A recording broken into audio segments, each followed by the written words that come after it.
Сәлем балақай. Бүгін сені тағда каналымда көргеніме қуаныштымын. Менімен бірге жаңа тапсырмаларды орындауға және түсінуге дайынсың деген ойдамын. Ендеше әліппе оқулығындағы 34-ші сабақта жайық. Алдымен біздерге оқуға тапсырмалар берілген. Кәне бірге оқып шығайық. Асық, торсық, отыр, отын,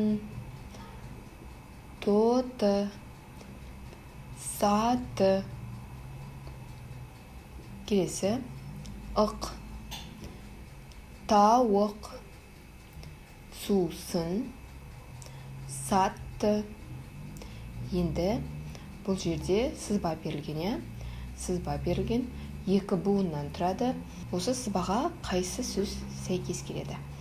Асық және отыр, отын сөздері сәйкес келеді.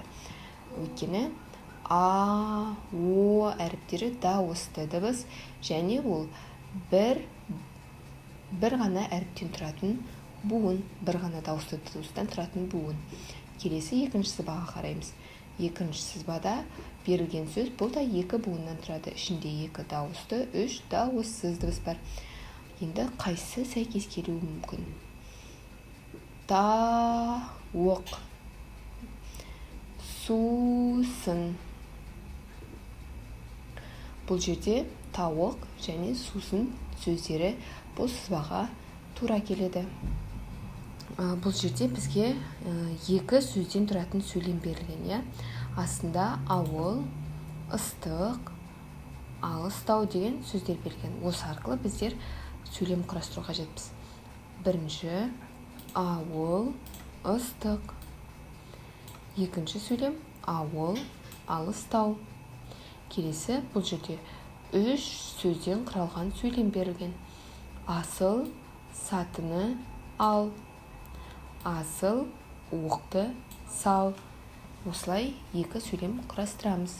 Енді бұл тапсырманың астында сөйлемдер берілген.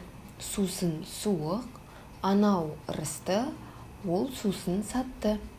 Енді бұл жердегі берілген сөйлемдердің орны ауысып тұр. Енді біздер осыны рет-ретімен орналастыруымыз қажет. Алдымен анау ырысты, ол сусын сатты. Үшінші сөйлем сусын, суық. Осындай үш сөйлемнен тұратын мәтін шығады. Оның астында берілген тапсырма бізге бұл жерде сөз жұмбақ берілген. Суретте берілген заттардың атауын мына жердегі сызбаға қою қажет. Ең алдымен бұл уық, келесі саты, келесі торсықтың суреті, одан кейінгі қасық.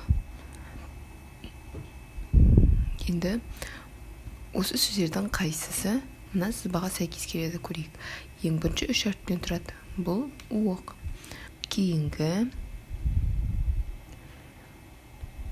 5 әріптен тұрады. Бұл қасық. 6 әріптен тұрады.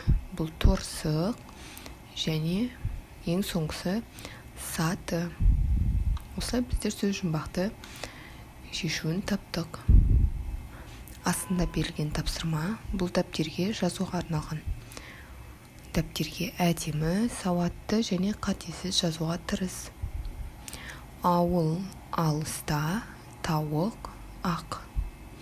Сөзді толықтай оқып, буынға бөлу арқылы жаз.